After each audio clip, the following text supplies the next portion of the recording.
o Senhor me arrebatou para o inferno, né? Foi esse dia que eu lembro que eu passei a madrugada inteira buscando. Pastora, eu não comia. Eu tirava água, tirava comida, tirava tudo. E eu comecei a descer. E quanto mais eu descia, menos de mim existia. Entendeu? Menos de mim existia, mais do Senhor. E aí eu lembro que nesse dia, o Senhor começou a falar comigo. Eu comecei a ter algo sobrenatural. E eu lembro que esse dia à tarde, o Senhor falou assim, vai na casa de uma missionária tal. Lá, a neta dela está possuída por demônio. E ela não está conseguindo guerrear só. Vai lá, estou te enviando lá para ajudar ela. Aí eu lembro que eu cheguei na casa dessa missionária. Fui lá, guerrei com ela, ajudei. E a filha dela ali, graças a Deus, né, os demônios deixou ela. E eu peguei e saí, estava muito cansada, que quando a gente termina assim, um processo desse, a gente fica cansada, né? E eu cheguei em casa. E quando eu cheguei em casa, me deu uma sonolência, pastora. Aí eu coloquei a pregação na televisão, lá no meu quarto, e deitei. Quando eu deitei, eu só lembro que eu deitei e adormeci. Quando eu adormeci, eu lembro que eu via o meu espírito sair do meu corpo, como se eu tivesse o meu espírito vendo o meu corpo deitado na cama. E demorou muitas horas. Isso aconteceu, eu acho que de 6 a 7 horas. Esse processo todo. E as minhas filhas me chamavam. 6 a 7 horas, você fala da noite? Não, começou à tarde. Mas foi umas 7 horas de relógio.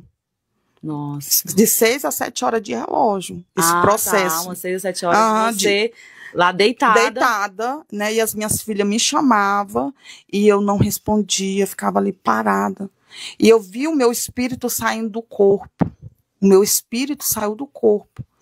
E quando o meu espírito saiu do corpo, é como se eu estivesse voando e eu via o meu espírito deitada. Quando eu penso que não, eu fecho os meus olhos e abro, eu estou num lugar bem escuro. Era tipo uma caverna. Eu nunca esqueço. Era uma caverna. A porta de uma caverna. E quando eu olhei, aquele lugar já me deu um temor, um medo terrível. E eu comecei a gritar. E eu falei, Senhor, tem misericórdia de mim, que lugar feio é esse? Porque até então eu estava tendo o sobrenatural de Deus, coisas lindas, coisas maravilhosas. Mas quando eu vi aquele lugar, o lugar em si já dá um medo. E eu falei assim, meu Deus, tem misericórdia de mim, que lugar feio é esse, Senhor, me tira daqui. Como se eu quisesse voltar e não conseguia mais. Eu falei, Senhor, me tira daqui, me tira desse lugar. E eu vi a voz do Senhor, e a voz dele mansa, aquela voz mansa, falou assim, minha filha, não fique com medo, eu te trouxe aqui para libertar algo que acompanha a tua vida. Ele fala assim para mim, eu preciso que você entre dentro dessa caverna. E aí eu falei assim, meu Deus, eu não vou entrar, tem misericórdia de mim, me tira daqui. Eu gritava, me tira daqui. E Deus falou só assim, entra, minha filha. Entra, porque eu tenho algo para te mostrar.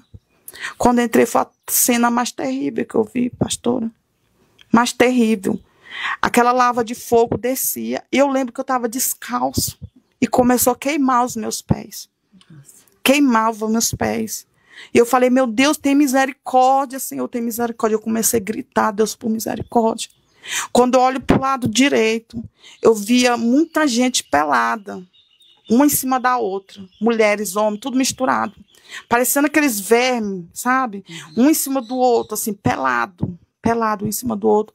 E essas pessoas gritavam, tem misericórdia de mim, Senhor. Deixa eu voltar, se eu voltar, eu vou fazer diferente. Deixa eu voltar, me dar uma chance de fazer diferente. E ali não tem mais misericórdia. Ali não tem mais jeito. E aí eu olhei para o outro lado, eu vi ali o paredão de demônios. Era demônio grande, demônio pequeno, demônio grande, demônio pequeno. E o Senhor foi me falando o nome de tudinho. Zé Pelinda, Pombagem, foi me falando o nome de tudinho.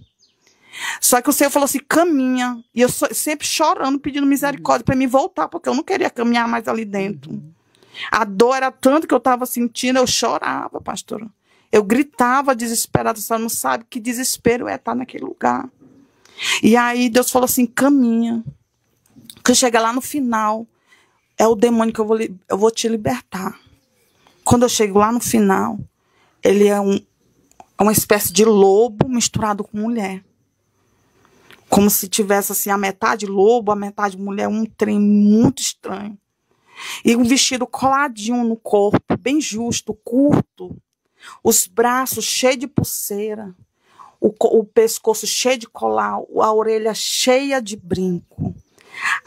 O cabelo cheio de tinta, uma em cima da outra. Tinta, várias cores, como pintou várias vezes. Uma maquiagem bem forte. Sabe, é um trem mais... E um salto dessa altura.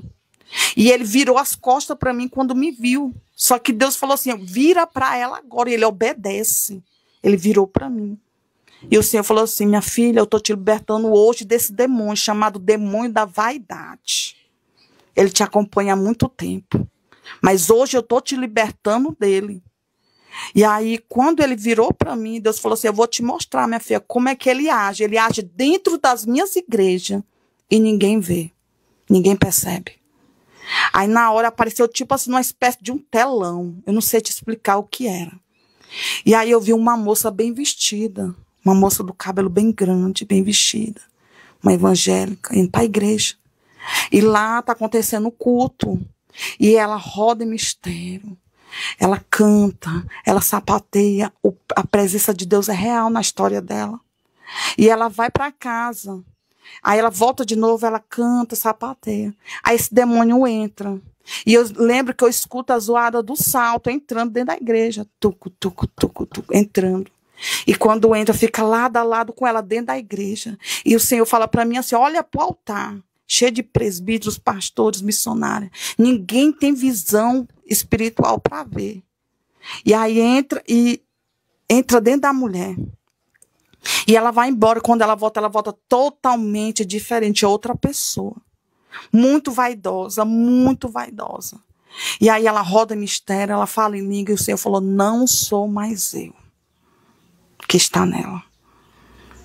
Aí naquele momento, pastora, o Senhor me fez eu voltar. Quando eu voltei, estavam as minhas filhas, minha cunhada, todo mundo chorando perto de mim, desesperado. E aí eu voltei. Quando eu voltei, deu aquele parque assim no corpo, que eu dei aquele pulo na cama. Aí quando eu voltei, eu já voltei gritando. Foi muito desesperador. Chorando, com medo de voltar para lá. Eu tinha medo de tudo que eu falava, de tudo que eu fazia. Medo de voltar para lá. As pessoas, às vezes, até no meio cristão, pastora, às vezes eles esquecem que existe um céu e um inferno. E tem muita gente que nem acredita que existe um inferno. Só que hoje eu estou aqui para falar e dizer que existe um inferno. E nós temos que cuidar, principalmente nós cristãos. O inimigo, ele tem enganado muito no meio cristão. Ele tem enganado muitas pessoas, tem perdido a salvação. Hoje em dia não se prega mais que nem pregava antigamente, né? Hoje em dia eu vejo mais uma mensagem de autoajuda, uma mensagem que tu pode, que tu é. Existe poucos João Batista que prega a verdade, mas ainda existe. E nós temos que ouvir a palavra da verdade, que é o que? Para nós se arrepender enquanto há tempo. Porque Jesus vai voltar e está perto, Jesus voltar. E muita gente está iludido. Muito crente está deixando o que muitas coisas tirar o foco, a visão. E a visão que não é a terra, é o céu. A nossa visão, nosso foco tem que estar focado no céu. Nós não podemos esquecer disso. Aí com o tempo de cristão, muitos cristãos têm se corrompido. Muito cristão tem se corrompido. Porque olha e fala assim, eu já estou salvo, né? Já estou salvo, acabou. Só que é aí onde se engana. Tem que ter muito cuidado. Porque qualquer coisinha já é uma brecha, já é uma legalidade para o inimigo trabalhar na vida da pessoa.